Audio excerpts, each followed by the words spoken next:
So I was sleeping good after the Indiana fever killed the Chicago Sky last night, Yep. and then Ennis Cantor happened. So I have this for him. Dear Ennis Cantor, dear people like Ennis Cantor that want to pretend there's something they're not. Dear WNBA for allowing this to happen and continuing to allow it to happen. You, and you. Now that my wife's at a meeting, let's raise some hell. Let's go.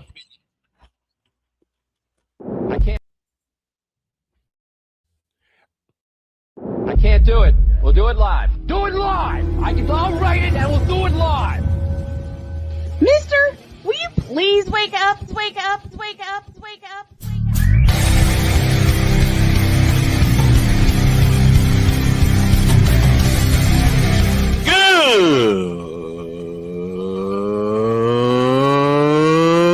Good morning. Snowman here to all you Brock Purdy and San Francisco 49er haters. Shut up. I got to thank you, Shane. I mean, whatever happened to the games where breaking 100 points was, I don't know, unusual?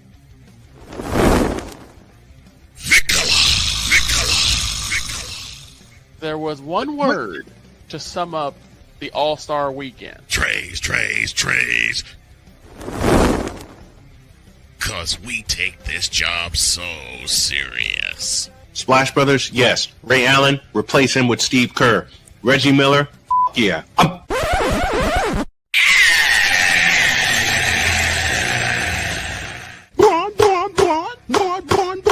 What in the all types of blue hell? Hard to be serious with cold like cancer. Oh,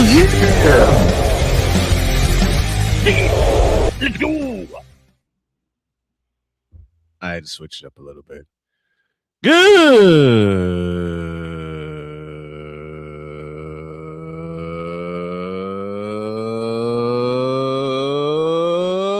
Good morning and welcome one and all to the Manic Monday edition of Snowman in the Morning. Glad to have you all with us. What in the all types of blue hell, WNBA? We will save all of that for hour two. Trust me. Yeah, and I got a button ready for cancer. I think we all do. I think you got the button ready for it too. I got a few buttons ready this morning, but yeah, but you like know, I said, you know which one I'm aiming for. We'll save all of that. We'll save all that for hour two. To kick off hour one, this piece of news: the legendary Howie Rose is calling it a career as the longtime radio voice of the New York Mets. And there's a Mets fan in tow that wants to pay tribute to kick off the show. Passionate. Come after me. I'm a man. I'm 40. Unflinching. Let's go back to losing. Parking was easier. Unrelenting. They're not going to keep him off the field tonight. Totally. This one has a chance. Dietz.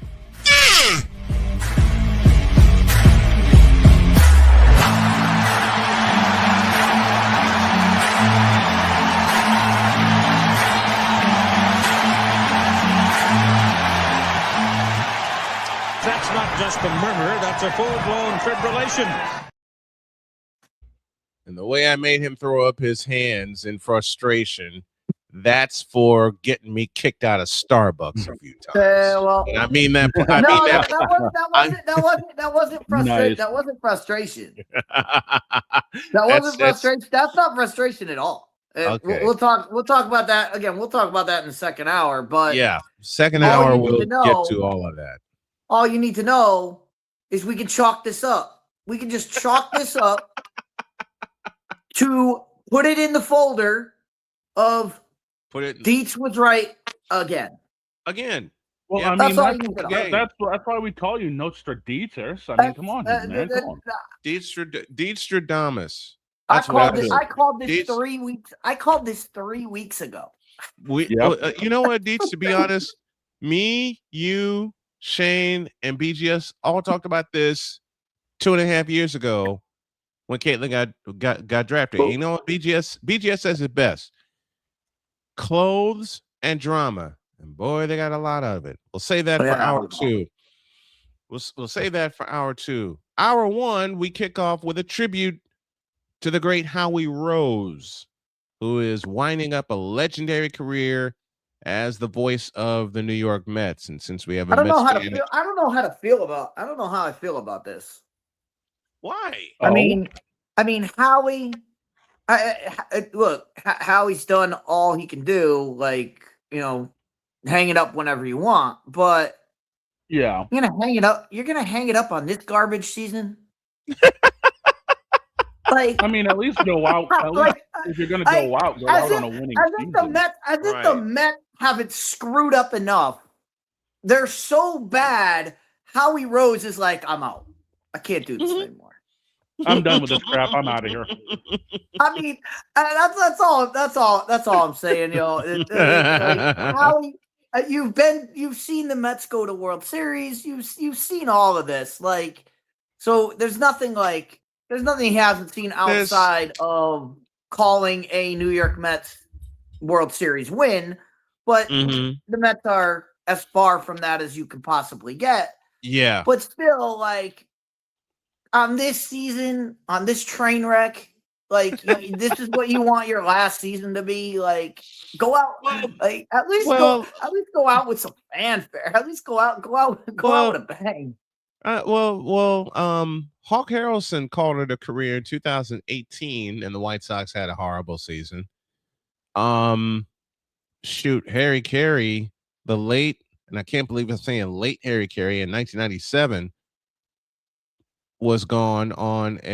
Actually, Harry wanted to come back, and he was slated to come back. Unfortunately, health got in the way. Yeah. John Sterling, bless his heart. Sterling. The last season he called for the Yankees, they weren't exactly playoff contenders. No, but he should have called it. He should have called it quits after the World Series. After the World Series run in 24, yeah. Right after the run against the Dodgers, that's when he should have called. Which in essence he did. Actually, he did, because Dave Sims took over the next season. So which they both should have gone. They both should have gone out. Howie should have gone out. Howie should have gone out that year, and I mean that was the best year the Mets have had in a long time, and that was the best year the Yankees have had. Yeah. Speaking of Howie Rose, Dietz, I made you a promise that I'd find one of his best calls from that playoff run 2 years ago. Well, take a listen to this. No, which one? Now the pitch. Swinging a drive towards the gap in right center. It's pretty deep. It's back near the wall. It's gone. It's gone. Francisco Lindor. He may have just outdone himself. He has hit a grand slam into the Phillies bullpen in right center field.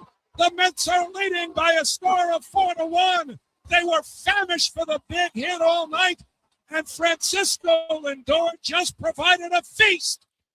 That was the series sealing hit in the division series.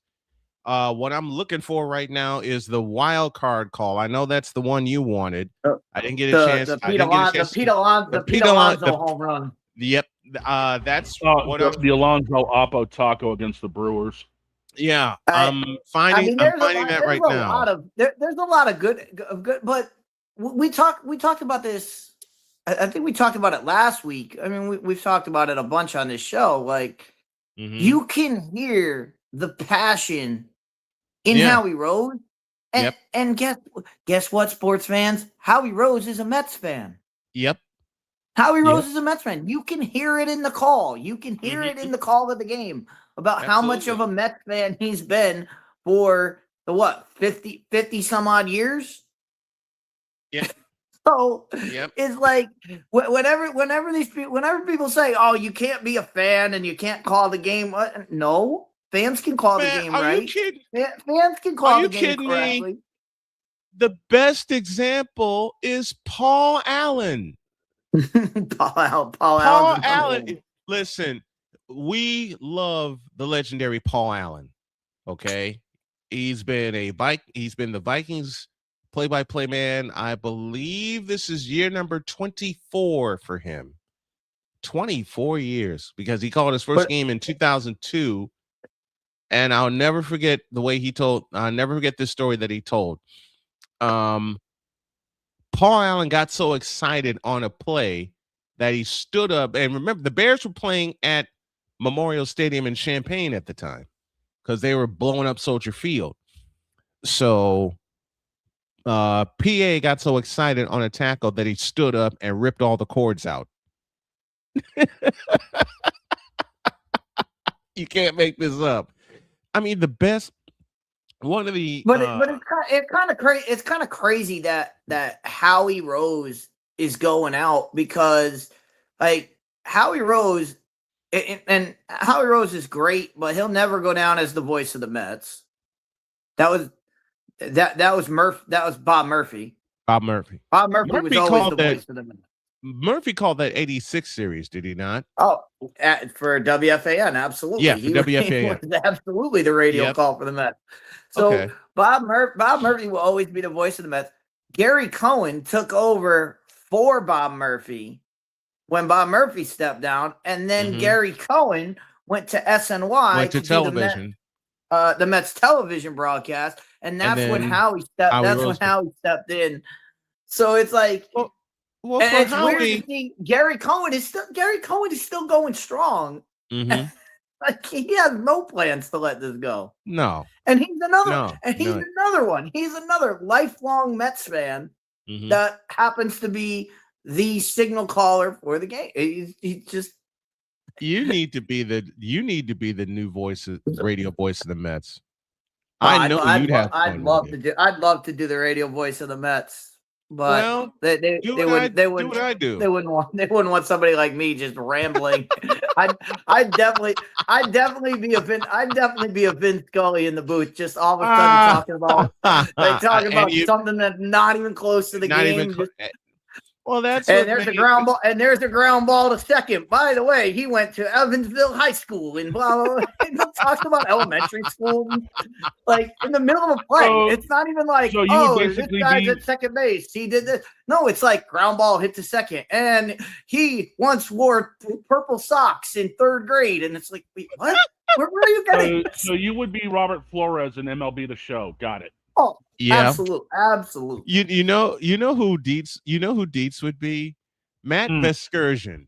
Vescursion's good, but Vescursion is from that mold. He learned from Vince. He learned from Vince. That's why he does. That's why he does all that stuff. But you mentioned, we mentioned clips. There's two clips. I'm still trying to find the. As you're still trying to find the Pete Alonso clip, there's two essential Howie Rose clips, and one of them we already heard. We already heard some of it, but I'll get to that because that's his greatest call of all time, and it is one of the greatest calls in the history of baseball. I'll get to that in a second, but the second one I have is the funniest one. The funniest call that he ever has was when Bartolo Colon hit a home run in San Diego. That to hear Howie Rose, this is the guy who never got a hit. He never got a hit before. No. He drops a bomb, and Howie Rose in San Diego absolutely lost it when it went over to. I'll try to find that one. I'll try to find that one also. Wasn't he the one that basically said this is the greatest moment in baseball? Bartolo Colon has gone deep. That was Gary Cohen. Oh, that was Gary Cohen. Yeah, that was Gary Cohen's call. But Howie Rose's call is even more. It's just while we are 15 after the hour, while we are paying tribute to Howie Rose, Dietz, I have a present for you. 3-1 to Alonso. Williams sets. Here's the pitch. Swinging a fly ball to right field. Pretty well hit. Frelick back at the wall. He jumps. It's gone. He did it. He did it. Pete Alonso with the most memorable home run of his career. Pumps his fist as he rounds second. It's a 3-run homer. He's given the Mets a 3-2 lead. They all pour out of the dugout. Alonso on his way to home plate. They're waiting for him. He hits the plate. He is first congratulated by Nimmo, hugged by Lindor. There are a dozen Mets waiting for him outside the dugout. Pete Alonso keeps this fairy tale season going with the fairy tale swing of his career. 3-2 New York. We're paying tribute to that is passion. You cannot fake that. No, Can't teach it Cannot either. fake that. you know Can't what's teach it fun? either. You know what's funny? When they were flying out of Milwaukee and headed back to New York before they go to Philadelphia for the division series, they played that on the team plane, and they gave him a standing ovation for it. Howie, Absolutely. bless his heart, Howie was just so humble. And there's a shorts of it. It's called Mets Relive Alonso's Magic at 30,000 feet. Pete's on the call. Howie's on the call. Pete hits the home run, and everybody is just standing up and applauding. Right. I mean, It's how can amazing. you not? If you're calling the game listen, I do alternative play-by-play for the White Sox. Okay, I have done play-by-play. This will be my 31st year. Mhm. Victor, you've been around me for 25 of those years. How many times have I been made fun of for having passion for the school? Oh my God. That's like a secondary thing. Every time. It's like, why is he so shy? You don't see what we're that doing. being said, Right, the right. passion, as we've talked about, the passion is why I said Howie Rose will forever be known for calling the greatest home run in the history of home runs. Bartolo Colon's home run. No, not Bartolo's home run. I'm talking about the actual greatest home run ever hit, and the most important home run that's ever been hit in the history of baseball. And that was 2001 Piazza in Shea Stadium. The first game in New York after 9/11, and you can hear the whole part of this clip that anybody could hear is you can hear the ballpark is dead silent, Right. dead quiet. Nobody is cheering. Nobody is doing anything. Right. And the Mets are losing, and Piazza, the ball Cranks hits one. the bat, and the crack of the bat, you knew it was gone. Yep. You did. You knew that ball was never going to come back. It probably still hasn't landed to this day. Nope. And it ain't gonna land. Moonshot. And you hear the explosion, and when you see it on the Fox broadcast that they had on, you can see the stadium shake. Shake, yes. The camera Shea shake Stadium. from Shea how Stadium. from the explosion of that crowd. Mhm. But then you get Howie Rose's call of this one has a chance.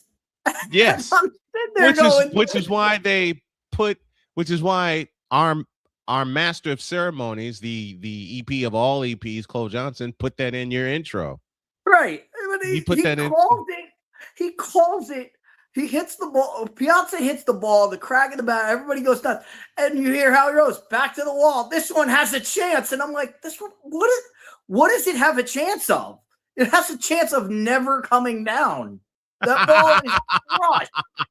That ball is crushed. That ball was blasted.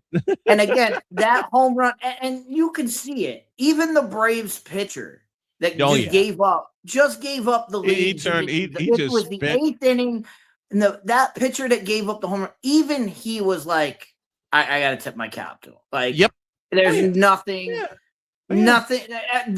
The Braves were like cheering that it happened. Like, that's why I say it's the greatest home run, because everyone involved is like, that should have happened. Like that was scripted to happen. That's how needed it's to happen. Yep. That whole 8th inning.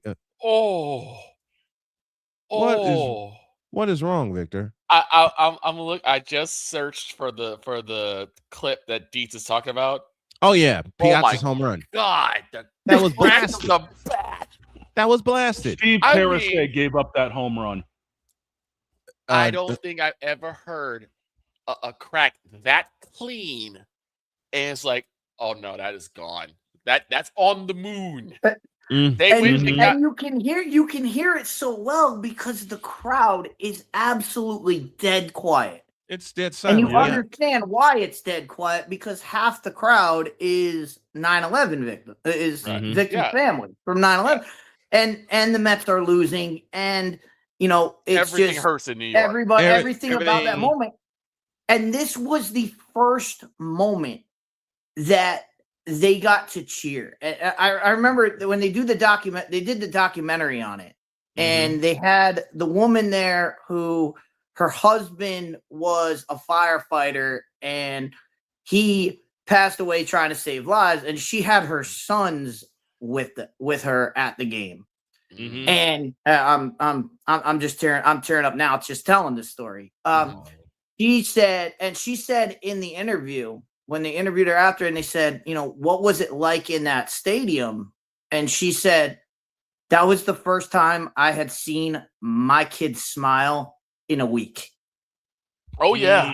And it's that kind of it's that kind of thing. And again, back to the passion, you hear that in Howie Rose's call. Yeah. That's why I say it's so amazing the way he did it. And the way he The called best announcers Mhm. have the passion for not just their team, but for the game. And they all have basically carved a moment for them that you're like, that's their moment. The first, Yep. now y'all know the first announcer who did it for me, Jim Durham. the great Jim Durham, and I don't know which, clip to pick for Jim Durham, but I can give you the first one. The first time that I heard Jim Durham do his thing, and I'm doing this on the fly, as most radio shows do. So live setup, folks. We got live research. We'll have live setup. April 20th, 1986. Shane, you know that date very well. Inside the Garden. Yep, I remember. I mean, you have the greatest team ever assembled in the NBA, in NBA history. And Dietz, I hate you for pointing that out, but facts are facts. Okay. No. Let me say this to Dietz. It's I not hate even it as a fan. I hate it as a fan, but as a guy who loves sports and loved basketball once upon a time, I have no argument. Then you hear this fellow named Jim Durham, who is teamed with one of the best in Johnny Red Kerr in the second overtime. Do this. Michael on the drive across the lane. Turnaround shot. Got it. 63 for Jordan. That did it for me. That absolutely did it for me. And then I got introduced to one of our good buddies of the show, Mr. Wayne Larrivee. The year was 1985 inside the Metrodome. Monday Night Football, Bears, Vikings. Jim McMahon was not supposed to play. Yeah, Mike Ditka said, man, get in there. We need help. And Jim McMahon said, BS, I'm playing. Jim McMahon's like, Coach, I got you. And the first pass he throws, as I always like to say, and then this happened. Vikings coming on a blitz. McMahon back to throw. Hurls it deep down the middle. Willie goes. Is out there. Makes the over the shoulder. Catch him at 30. At 5. Touchdown. Dee said it best about the best announcers. You can hear the passion. Period. You can hear the passion. I got another present for you. Let me see if I can time this up. You know the Mets probably commissioned Buzz Aldrin to go get that baseball back, right? but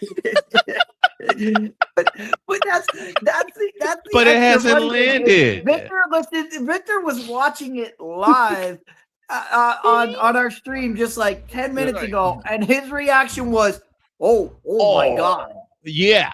You want to know why that ball hasn't landed yet? It became Pluto. The only one I remember that kind of came close, and I've told the story a couple times to Snowman. We're doing a travel ball public address, and the Bridgeport Bombers, a team that I loved calling, they came in, and this is gentle giant of a kid named Jack Gregas. They call him the Hammer. Now, through most of the season, he never hit a home run, right? He would get close, but it would hit the wall, or it would bounce and be a ground rule double. But it was never a clean home run. Now, his grandfather came in and said, he always called him the Hammer. So he said, lay the hammer down, lay the hammer down. And it was the way he said it. Yeah. And he said it one more time, and all you heard was crack. Blowy. And all three, myself, the umpire behind the plate, and even the umpire at the bases was like, oh. Straight on center, clears it by at least 10, 15 feet. I mean, it was a rocket. That's a bomb. What do we call that, dog? We call that perfect. Perfect. That's what Piazza did. Man, that Piazza reminds me of a home run I had. I called with Whitney Young, kid named James Coleman. In one game, he was on fire that day. He was 3 for 3. Yeah. He had a stinging single to left. He had a ground rule double that was a biscuit and a half away from getting out of the ballpark. Right. Which I mistakenly had called a home run, but umpire turned to me and said, no, ground rule double. And I looked at the replay in my mind's eye, and I'm like, okay, he's right. Me and my big mouth said, what if he leaves the yard right now? Right. And on a 2-2 pitch, crack. Yeah. And what do I say? I dare you to take this one back. That's a goner. But I will say this also, that there's something about baseball, period. Even when the worst things happen, baseball finds a way to heal pretty much everything. Oh, yeah. It's just something about it, which I know upsets a certain mogul down in North Carolina, but we can go talk about that right now. You know what? I want. There's always that's always been baseball. Yes, it has. Because everybody, baseball has always been the melting pot of. Hey, everybody can come in and watch. Everybody can come in and feel the pressure of the game, feel what's going on in the game, and it doesn't matter. It doesn't matter if it's your team or if it's against your team or if your team's not even involved. Right.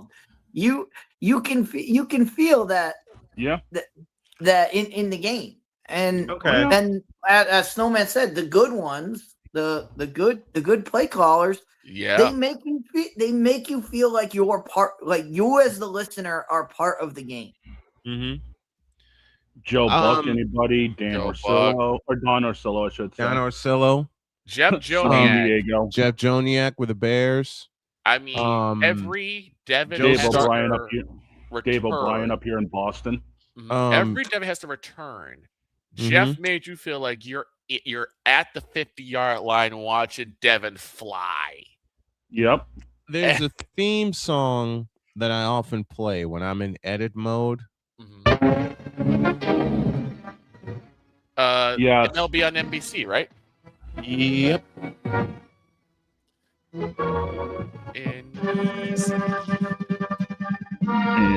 NBC. Those three notes.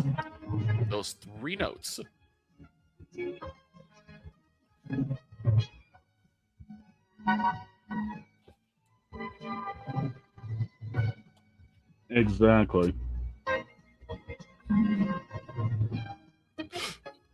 But that's why it would be interesting as we have it going on. It'd be interesting to know, like, what they're teaching broadcasters now. Yeah, because you think about all the great broadcasters that we can go back and we can name probably about 100 of them. Okay, and that's just within the first 5, and that's just within the first 5 minutes. I mean, where did they cut? Where did they cut? Where did they cut their rope? Where did they get their? Where they cut their teeth? Where did they get their fitting? Right. Baseball. Yep. Baseball. I mean, everybody who knows Joe Buck is basically the voice of the NFL. He's been the voice of the NFL for a long time. Speaking of great announcers, he was always a baseball guy. And that's just current. Because I mean, you go back, Dick Enberg, who knows, is basically did all sports. Right. Al Michaels. Oh my God. Monday Night Football. As a baseball caller. That's where all these guys learned how to call games. And I think a lot of that has to do. Ed Farmer. John Rooney. And my favorite call for Ed Farmer, of course, happened in the magical year of 2005. When he called the final out that sealed the deal for the Chicago White Sox. With John Rooney. Yep. Yeah, I mean, up here in Boston, we got Will Fleming and rotating old players, but even Sean McDonough still stops into the booth. Oh, Sean McDonough and his dad, Will McDonough. Oh boy. But I also think I think they used to do it. They used to have you cut your teeth in baseball. Yeah. Because there's so much downtime in baseball. There's so much downtime in baseball that you have to fill the broadcast. Here's a few minutes of Howie Rose at his best. Field stands here, blowing in. Luecki at second, 2 out. 2 there you go. In the second, the 1-1 swing and a drive to deep left field. It's got a chance. Up and going back. It's gonna go. Home run, Bartolo Colon. Repeating. Home run, Bartolo Colon. 7-line Army in right field might tear this ballpark down. Colon carried his bat with him until he was about. We also can't forget about the Hawk. We've been talking about a lot of baseball. It is the Hawk has got to be part of this conversation. This is for you. Let me rewind this a bit. A lift to a baseball that had a lift to a baseball. I'm gonna put the camera on Dietz. We're gonna play this home run again. This is courtesy of the New York Mets. Blowing in. The legendary Howie Rose. Dietz, this one's yours. New York in the second. The 1-1 swing and a drive to deep left field. It's got a chance. Up and going back. It's going to go. Home run, Bartolo Colon. Repeating. Home run, Bartolo Colon. 7-line Army in right field might tear this ballpark down. Colon carried his bat with him until he was about 10 feet from first base. He's taking the slowest home run trot you've ever seen. He just got to Tim Tuffle, the third base coach. He is approaching home plate. He touches home plate with his first major league home run, and they are going to give him a silent treatment in the dugout. They have vacated. The Mets have left the building. Bartolo Colon is the loneliest man in San Diego as he reaches the Mets dugout after hitting a home run, and there's nobody there to greet him. And now here they come up the dugout steps. Yep, wow. He turns around and says, Drupal Cabrera, the first to give him a bear hug. And now Flores, it's everything but champagne on his head right now. That, of course, he was accompanied by Josh Lewin on that call. Holy cow. Trust me, if they had champagne, Bartolo would not have made it out to the next inning because his jersey would have been drenched. Oh, yeah. If they had any kind of look. If they had any kind of liquor, the slowest home run trot ever. The slowest home run trot you've ever seen. That is a great line. All right, let's take a break. When we come I think back, that's as fast as he actually runs. Right. Gary Cohen and Keith Hernandez and company. I think Ron Darling had said that's as fast as he actually runs. Let's take a break. When y'all get back, we're going to revive, while we're waiting for Jay, we're going to revive something that Dog and I talked about for about an hour.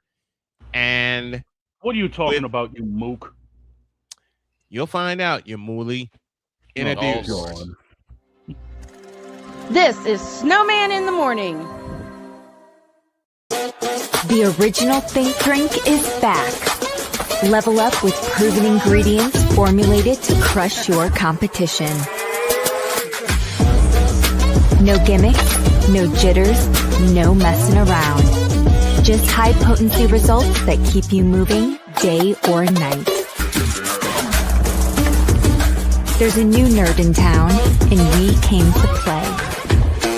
Nerd Focus. Smarter than energy. Here's an important message from the Diabetes Solution Center. Do you like pricking your fingers to test your blood sugar levels? No one does, but it's important to maintain your health. And now, by wearing a small remote device called a continuous glucose monitor, or CGM, you don't need to prick your fingers anymore. It's easy to use and helps you make more accurate diabetes treatment decisions. If you are testing your blood sugar 3 or more times daily, injecting insulin, or using an insulin pump, call the Diabetes Solution Center right now. And if you have Medicare or most major insurance coverage, you may be able to get a new CGM at little to no out-of-pocket cost. Shipping is free, and we'll even bill your insurance company for you. If you are testing your blood sugar 3 or more times daily, injecting insulin, or using an insulin pump, call the Diabetes Solution Center right now to learn how to end the painful finger sticks and get your own continuous glucose monitor, or CGM, at little to no out-of-pocket cost.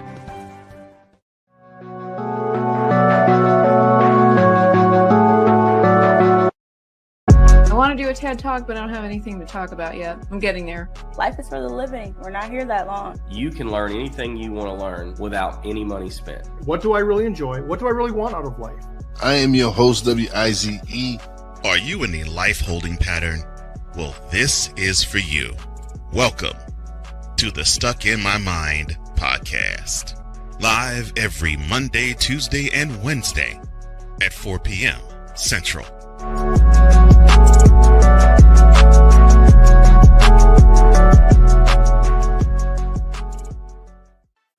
Drew Willingham.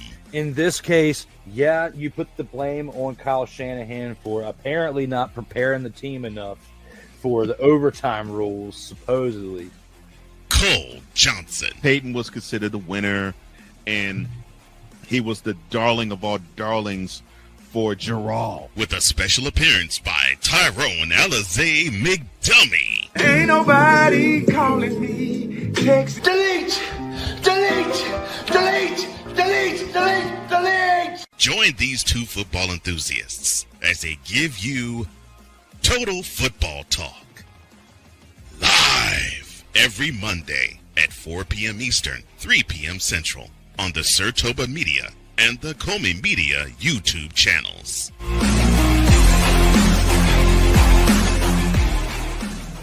Cause we take this job so serious. I'm sorry, what are these things called?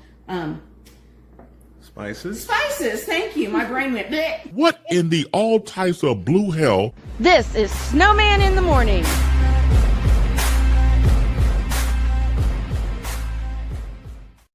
Yep. 39 after the hour. Apologies to our guest. We're going to give him his full allotted time, and here he is.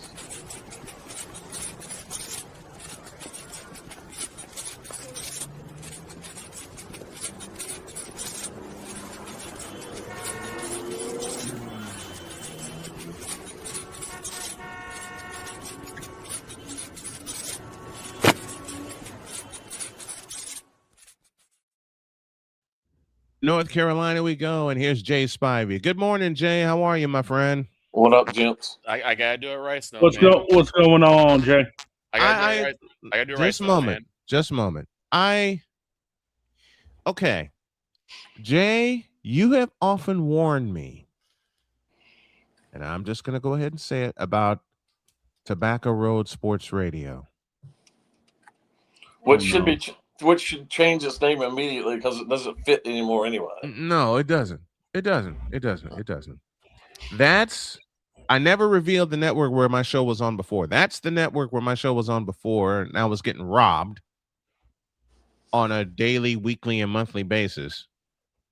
One night, my crazy butt decided to listen to a football game called by you-know-who. Oh, boy. Dope. Bad idea. Yeah, dope. Bad idea. Bad idea. A lot of we, us, and ours. That's Taco Bell and chocolate milk. Bad idea. Listen, No. God. No. That's No. I did that out of my head. I did that to get myself somewhat. Victor, I'm gonna sock you for that. All I have to say is the words of a popular YouTuber. I want my 3 hours back. Yeah, I'm gonna say it correctly. From North Carolina, Jay Spivey. I mean, that's another person that Ray we Clay. need to talk about. Ray Clay, because public address also really goes into how the broadcast works. But I brought this up for a reason. It's touching the fall. Football's on the way.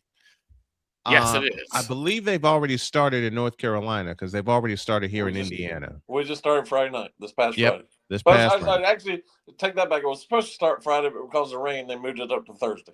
Moved to Thursday. Okay. I want my 3 hours back. I didn't watch, so I don't know what you're talking about. You don't want to. You don't want to listen either. And his team, quote unquote, won. Did they really? This was boring. God awful.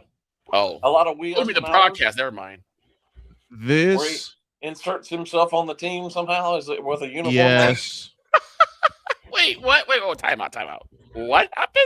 You heard I can't stand it when announcers say "we, us, and our." You're not on the team. I don't care what network you're on. You're not on the team. Scott Howard's on the team. Scott Howard's definitely on the team. And Larry Munson was for many years. That's the exception to the rule. They're like grandfathered in. If you listen to the Dog Radio Network, Larry Munson and Scott Howard. Larry Munson and Scott Howard were grandfathered in. Listen, listen. If Vin Scully wasn't a part of the Dodgers, nobody was a part of any team. True. That's fair. True. I'll give you that. That's fair. I just love that dog. I got so into that Dog's radio Same call. Here. You're not wearing a uniform. It is so unique. It is so different from every and anybody that tries to copy it, they just do it terribly. Like and they look like fools when they do it.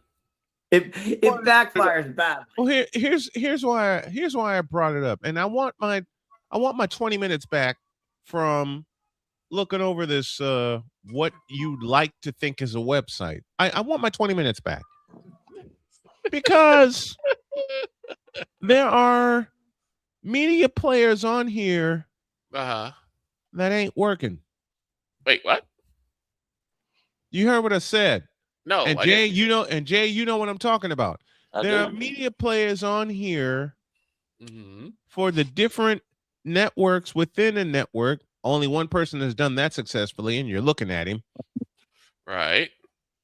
But you're not on every show of your network. No, I don't need to be. I am the executive. I am the CEO, the lead voice, and the executive producer. Hold on, Snowman. I seriously did not hear what you said. That's what I'm trying to say. Repeat yourself. There are media players on here. 1, 2, 3 different high school sports networks. Oh no. Oh, there's actually more than that. But he's just. I know. I'm just looking at the 3 here. That ain't working. That's not good. That's a problem. I mean, I could understand. I could understand that it's because of the service that they're using, but wouldn't that's no excuse. Because site management is site management. But wouldn't it be good? But wouldn't it be good since you're wooing a school right. to your network to put a little thing up we like to call, what is the word I'm looking for? Archives? Archives. I don't understand why these schools that already have him under their belt, so to speak, have allowed him to do this, because he's not really offering them anything. He's not. You see an ad and you might hear an ad. Okay? Jay, answer this question for me. When I was down in North Carolina and I was on his network and he needed ads voiced. Yeah. Who do you think did it? You did. You? Yep. 4 of them. 4 of them. And as I've told this story before, I only got paid for 1 of them. Yeah. How about I was asked to do 4 ACC basketball preview stories and didn't get paid for 1 of them. Yeah. Not one. That's wild. That is wild. That's insane. Oh, there's more. There's more. There's more. I've heard him do a game before. That's bad. And I still want those 3 hours back. Okay, what is because it's let me take you through how to be a homer. It truly is. I was gonna say, now let's try something. As much as we pick on Paul Allen for being a homer, he calls it down the middle. As much as I picked on Jim Durham for being a homer, he calls it down the middle. Vince Scully the same way. Jack Buck, same thing. The late great Jack Buck, same thing. We just talked about Howie Rose. Howie Rose. Hawk Harrelson, same thing. Hawk Harrelson. And Sterling. John Sterling, unbridled Yankees fan. He called it down the middle. Hell, you got those guys that do the play-by-play for the Hornets. Yeah. And one of the greatest homers who called it down the middle every single time. His name is Marv Albert. Mm-hmm. Oh, that dude was Homer EXE personified. Yeah. And he still called it down the middle. The best, at least pro basketball announcer ever.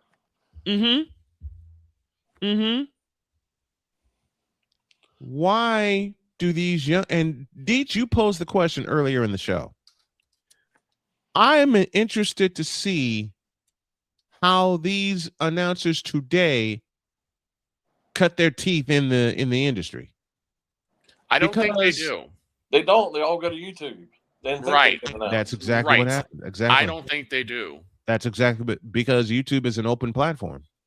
But they're all sports. They're all sports specific, and that's what the industry is going to. And you can correct me if I'm wrong, but you don't see the multiple sports announcer anymore. You see this guy does football, this guy does basketball, this guy. You don't see the baseball guy going over and doing football, and you don't see that.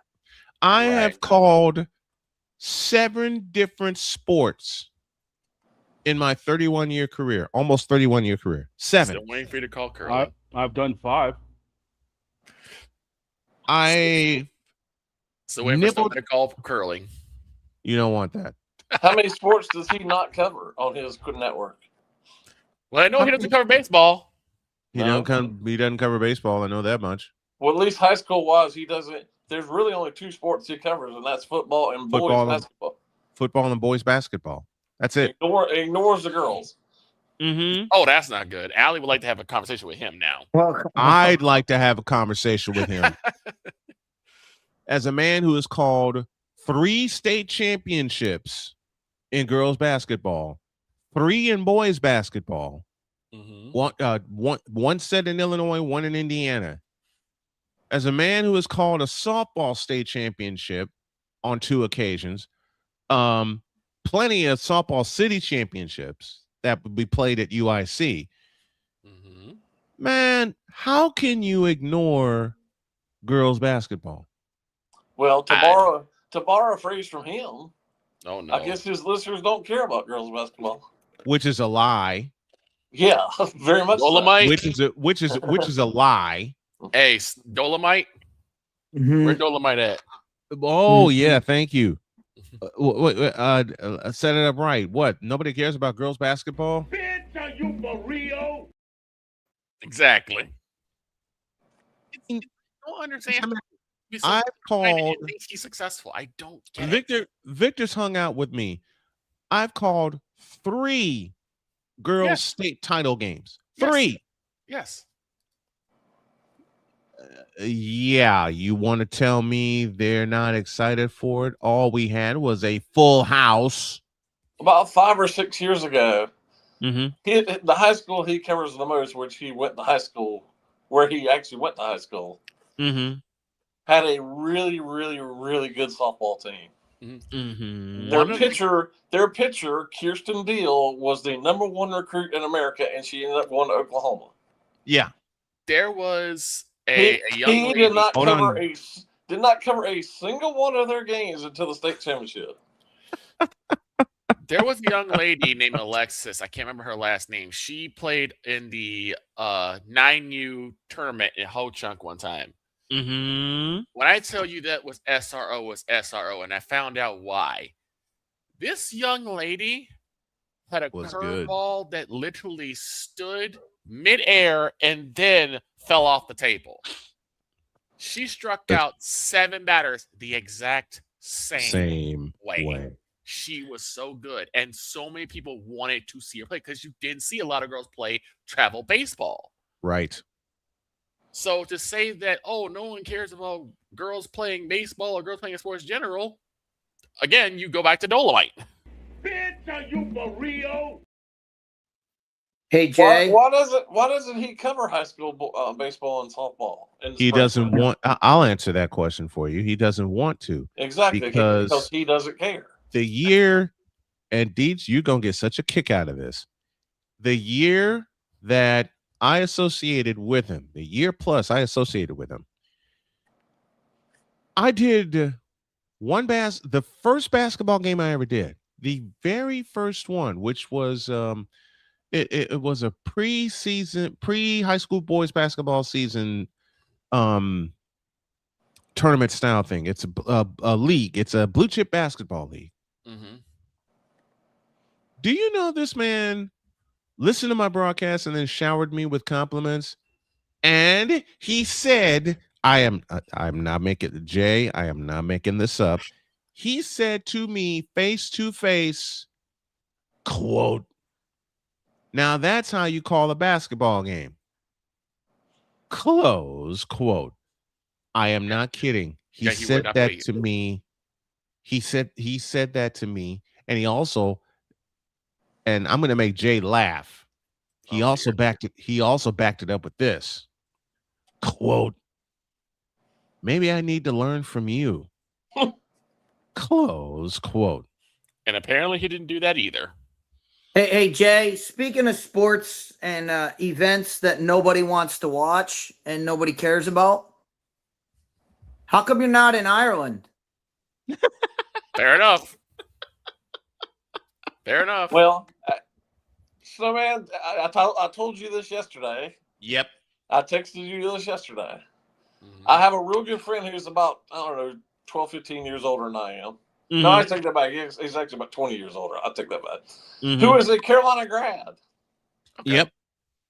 And is one of the people who, for some stupid reason, the year that Carolina lost to Kansas in the national championship, said that they didn't care because they beat Duke in the Final Four. I remember this, which I still don't get. Now, he told me this yesterday.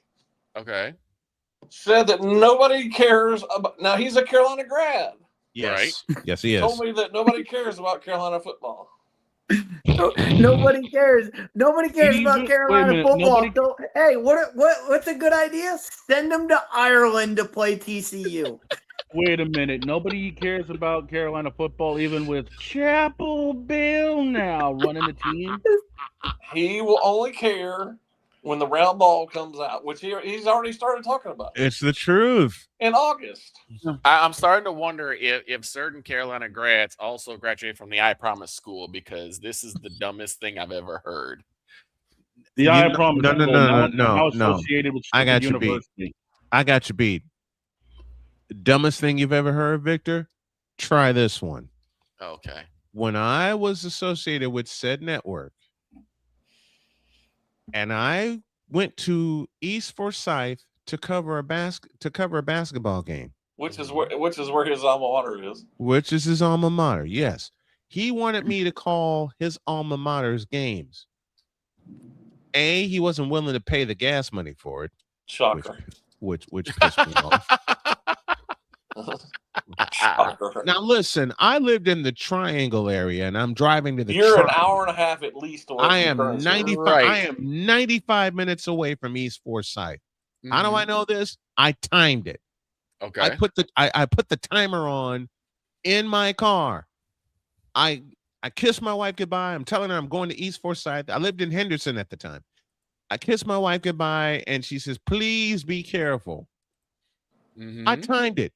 From my house to the doors at East Forsyth, 95 minutes on the dot. I get to East Forsyth.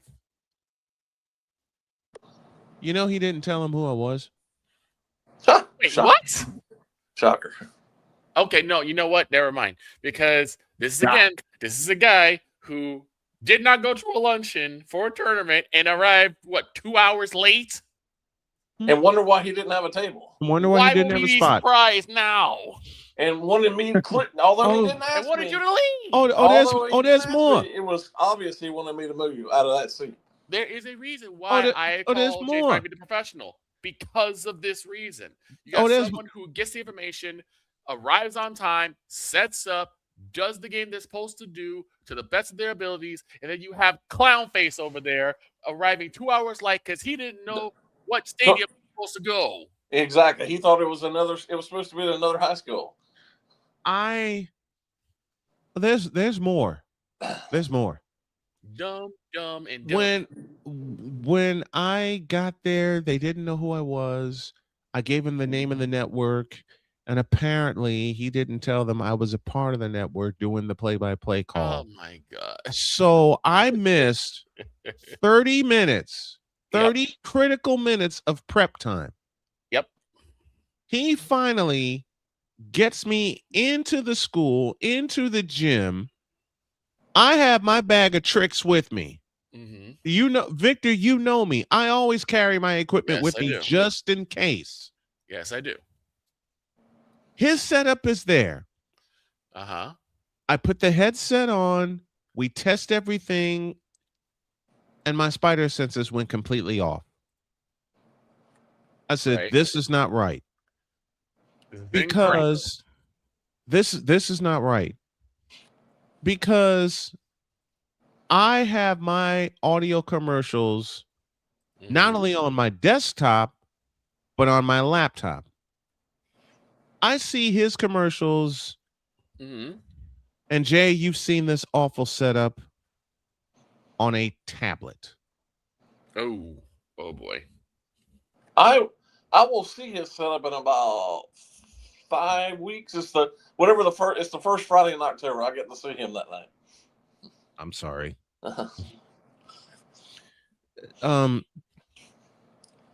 His audio commercials are on a tablet, and half the doggone time the tablet didn't work. Oh boy. So, and I'll prove it at the Blue Chip Basketball League that I did every Saturday. He had his commercials on a tablet. The tablet was not wired into the mixer. Wow. Jay, my brain hurts. You've seen this. Jay, you have seen this clown show with him. I experienced your brain hurts. Your brain hurts.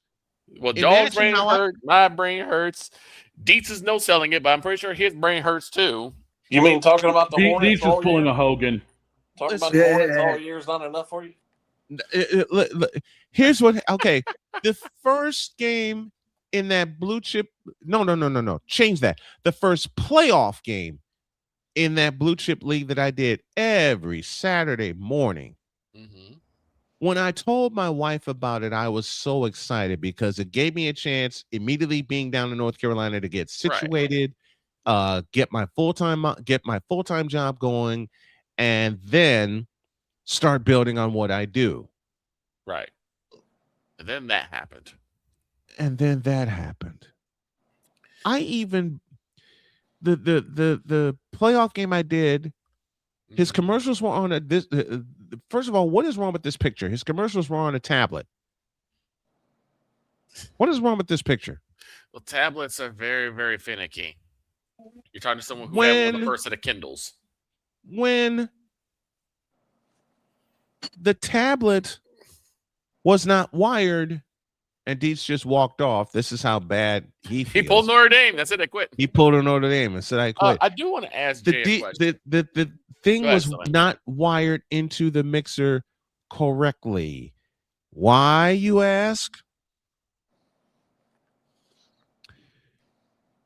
He used the wrong wire. I do want to ask a question. We're talking about Mr. Media there. That's what right. he calls himself. The media mogul. Yes. I do want to ask Mr. Spivey a question. Go for it. I just said it earlier.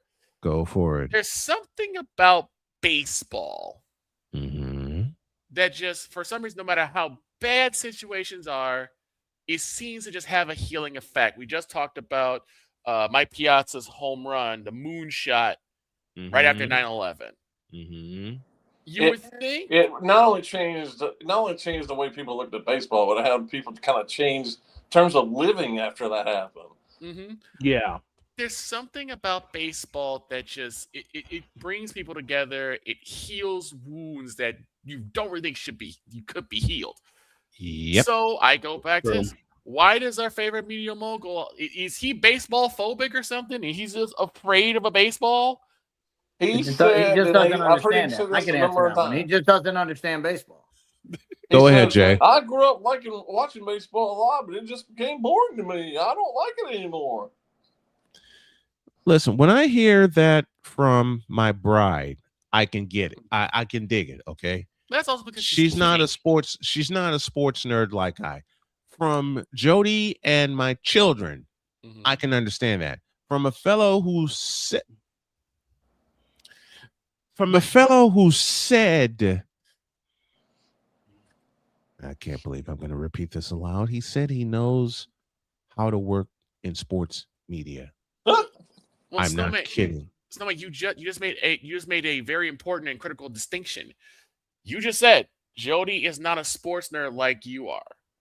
There are certain sports she likes, certain sports she doesn't like. Yeah, she's a football person.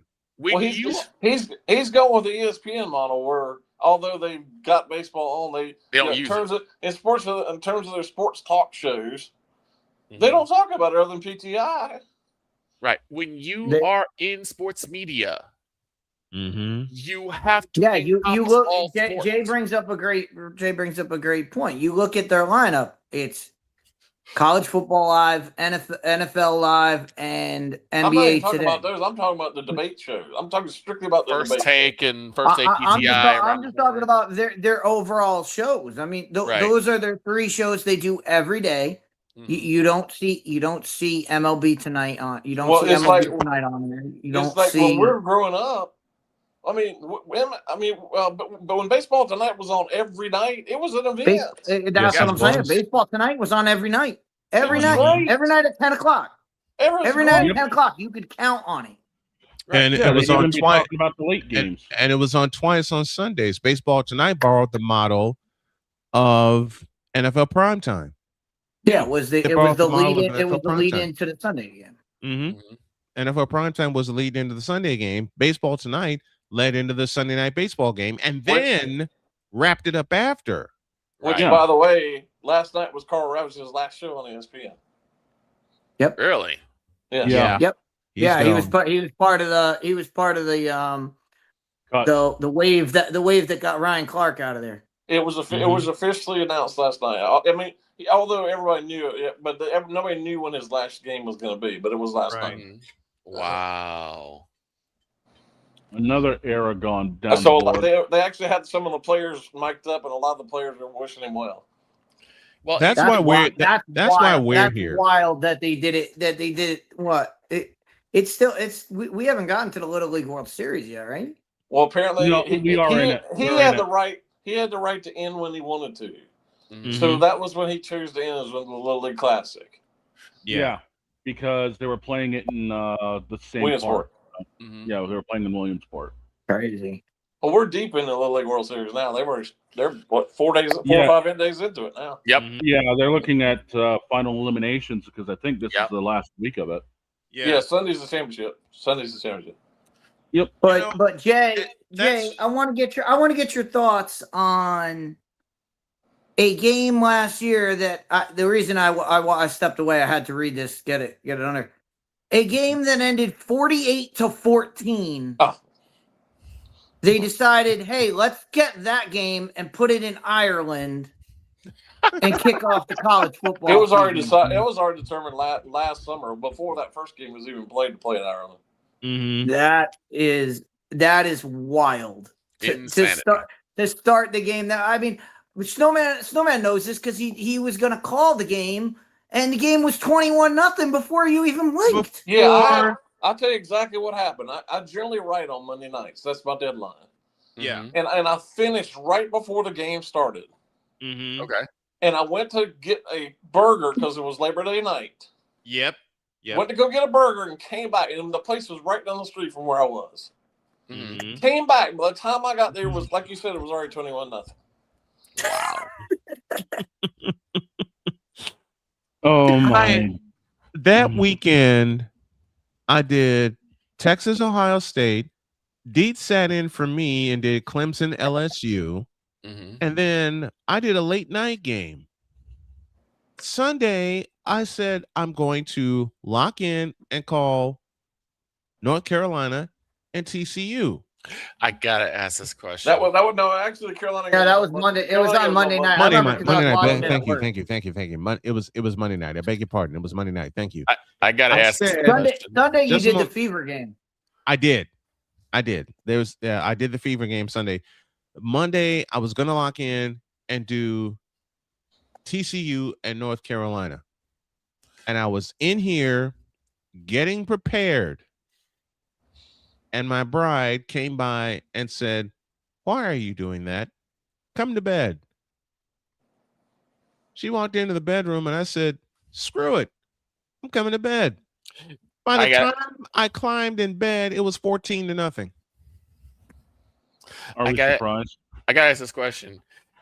If the Charlotte Hornets this year reach the finals of the NBA Cup, do you think our mogul will make an all-day event? He thinks that's a big deal. It's the dumbest thing I've ever heard of. To have an in-season tournament in any sport. He's going to have like a full-on power-on pregame, the game itself, and God forbid if the Hornets win the NBA Cup, it's going to be a madhouse. I feel sorry for anyone who actually tunes in, but that's what I think is going to happen. You know something? I hate the NBA Cup. Everyone does. I absolutely abhor the NBA Cup. It's the greatest. You know why they do it? Not for money.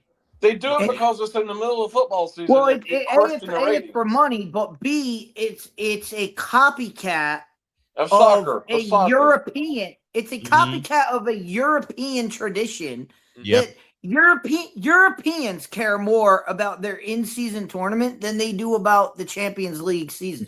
But that's been established. That is something that they have done for years. Right. And the NBA said, "Oh, let's do that." And no one cares. No one cares over here. Yeah.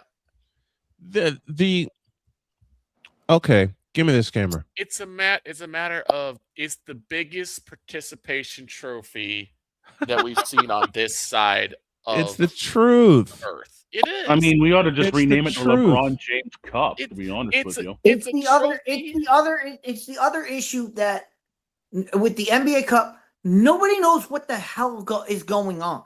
Right, Like, that's true. This game is an NBA. Like, it's going on while the regular season is going on. And it's like, this game is part of the NBA Cup, but this game is not. It's not right. There's no like uniformity. And no one has any clue of what's going on. And the court designs.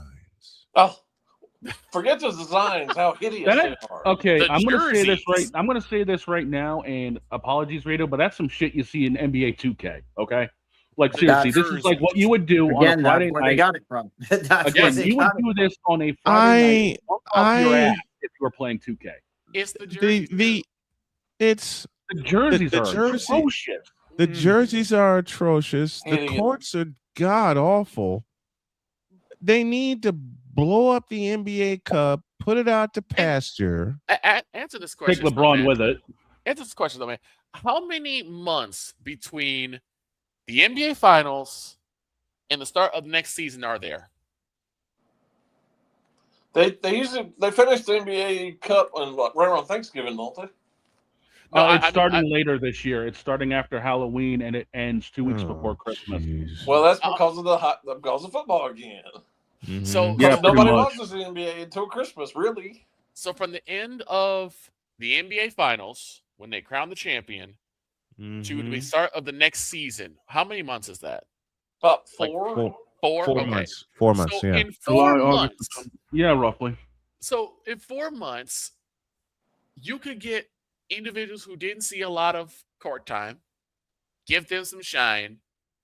Nothing else is going on besides baseball. So you have at least, I guess, somewhat of a clear market where you can have the NBA Cup if you want it, baseball if you don't. Most of us are going to watch baseball. But you don't let it interfere with the regular season because your fan base is going to get confused. But you can't. But Victor, you can't do that because of Summer League, because Summer League exists. Okay. Who cares about that junk? I mean, no, we don't. No. We don't. But the NBA teams and NBA executives, they care. They do because they get to see their prospects play. And they get to do all that stuff. Most of those guys on those courts playing in those games are never going to see. Most of them are G leaguers anyway. Right, and that's what I'm saying. You might see what 2 or 3% of those guys. DeBon's can play one game this summer. One. Well, then they shut us enough. One. And they shut it down. But you also know why you can't. I mean, you can't do that because I mean we talk about this with Allie all the time. Collect the CBA would never allow that. Probably. It would never allow you to put it in a time when they're supposed to be, when those athletes are supposed to be off. That's why they have to put it in season because it has to follow the CBA. Well, One the CBA needs to go to hell. That's what it needs. Oh my guys, Daniel Lawson, X1U. Happy birthday, Daniel. Happy birthday, Daniel. Happy birthday, Daniel. But so then, I guess I don't think you could do this, but could you combine the No. NCAA tournament with the No. Summer League so that would No. It's all No. for money. It's all for money. No. It's all for money and it's all for ratings, and we all know the ratings are in the crapper. There are no ratings. Nobody cares until Christmas, and even now that the NFL's on Christmas, nobody cares about Christmas either. No. Yeah, that's the big issue, and Jay's right. Nobody cares about basketball until Christmas. Nobody cares about it up until then, and you can't run an in-season tournament after Christmas because everybody's making they're getting ready for their All-Star break. They're getting ready for basically playoff pushes. Right. So you can't be just doing an in-season tournament like all of a sudden. The only time it would actually work is if it opened the season. Yeah. Look at the games but again, it's like Jay said, nobody cares. Nobody's going to care about it because it's the opening season and it's before Christmas. Right. And the fact that it's going up against football, and when football is both college and pro is currently whooping everybody's tail. Well, look, the NBA just announced their Christmas schedule a couple weeks ago. Yep. Oh, no. You could argue that their best game is at noon. And I say it's because the NFL doesn't start until 1 o'clock. Right. I mean, you're not wrong. Not wrong at all. Of the 5 NBA games that day, the best game is probably at noon. Right. I'm a Celtics fan, and I'm saying you're the not Knicks are wrong. playing at noon. I'm a Celtics fan, and I'm saying you're not wrong. Okay, that Correct. says everything. Yeah. Exactly. I mean, they dropped the ball. They dropped the ball big time because if you're going to be on Christmas Day, why not 76ers at Boston? and I'm not saying that because I'm not just saying that because I'm a Celtics fan. I'm not just saying that because I'm a Celtics fan. I am saying for the drama of LeBron James in a Philadelphia 76ers jersey walking into Boston Garden, that is TV. That is after television all the gold mess right there. After all but we got the the Brick mess. going to LA that day. The Brick's playing in LA that night. Yeah, but and I get it. They want the whole Laker, like he goes back to LA, blah blah. Like okay, Lakers and 76ers do not have they don't have drag them out fight.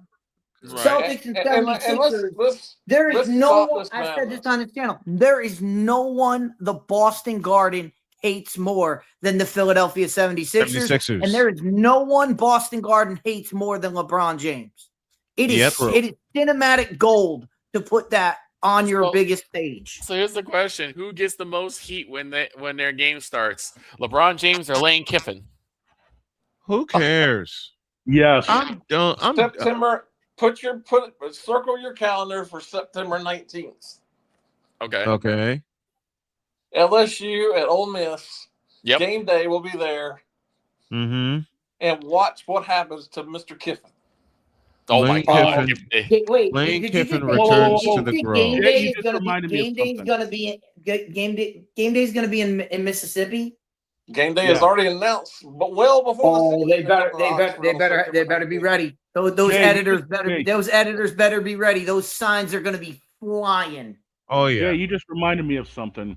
Before we do get out of here, what about the thoughts of Daquan White? Oh my God! Wait, what? He's coming back. Daquan White has been waived by. I don't understand the story. I've got to research this a lot more. Well, he's I'll give you the sports now. Legit, Jay, go ahead. Well, now that they've come down with this dumb ruling, he's eligible to play in college football again. Even though literally as of yesterday afternoon, he was on an NFL team. He was officially waived today. I'm sorry. They're waiting to fully clear waivers, but if he does clear, he's looking to go back to LSU. And he's going to make more money in college football than he would have made in the NFL. Hold on. I had to control-alt-delete my brain. What happened? Daquan White was waived. Was cut by the Browns. Yep. He's going up signing with LSU, and Kiffin was his coach at Ole Miss. That's it. I quit. We're good. That makes absolutely zero sense. We're out of here. Jay Spivey joins us as he does every Monday. That is wild. And this extended conversation has been a whole lot of fun. Don't be surprised if there's more of it. Thank you, Jay. Appreciate you. All right, gents.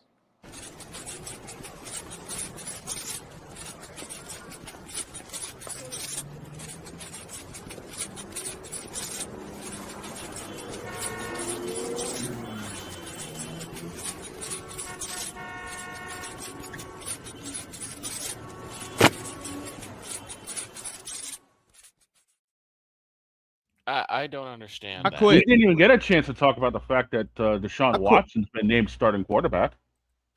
Yeah, we talked about that. I think we talked about that a couple weeks ago. Well, now it's official. He is QB1. Yeah, like I said, there's no way you're going to pay him $20 million a year. He doesn't start. To sit the bench. By the way, over under on how many games he plays before he gets hurt again. I'm setting it at 4. Yes. Yeah, the answer is yes. Victor, before we go to break, let me tease. Victor, you weren't here on Friday. Oh, yes, I was at the office. I had a I had a Caleb Williams shut your mouth moment with the lovely Deb Whitkiss. Oh no! Why? Why'd you poke the bear? Oh, you'll find out when we come back. Okay. We ain't coming back. What do you mean? Okay. I So I can tell this story. Go ahead. All right. Say it. All right, my Victor. God. So we were talking about the NFC East on Friday. Yes. Because we had Deb on. Mm-hmm. And we were talking about the Philadelphia Eagles. Yes, we were. Yes. And Dog asked the question. What's he said? Can Philadelphia's defense hold up? Okay. Damn you, dog. And Deb took a moment to think because it was Deb got asked the question and she took a moment to think. Mm-hmm. So in between the moment of her thought, I said, "Snowman, you want to hit it?" Quote. Open it, Snowman. Quote. Open it.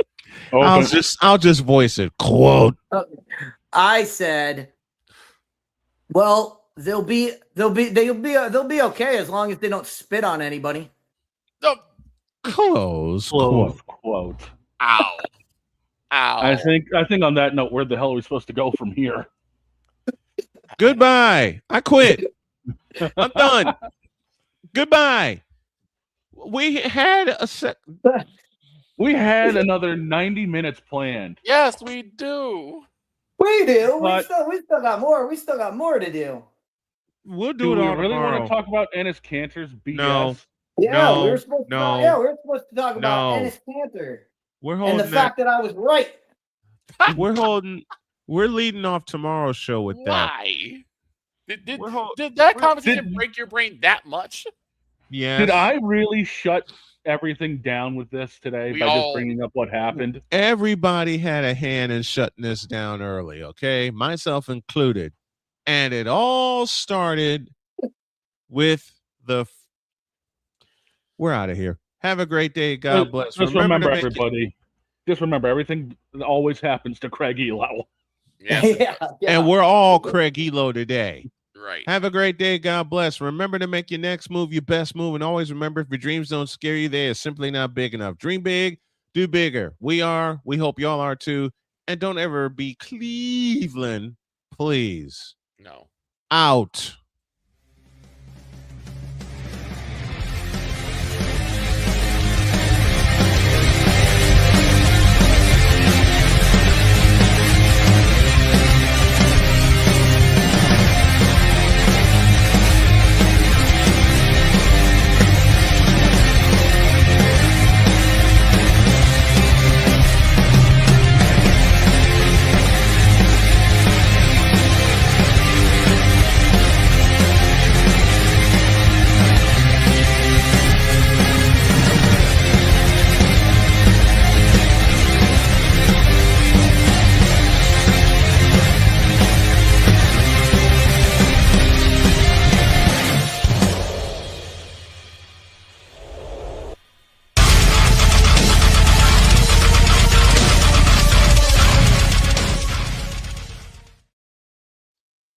To every member of my crew, and I say this playfully, we're going to fight. Just remember, everybody, it's not the Philadelphia 76ers, it's the Philadelphia 67s. We're out of here. Goodbye.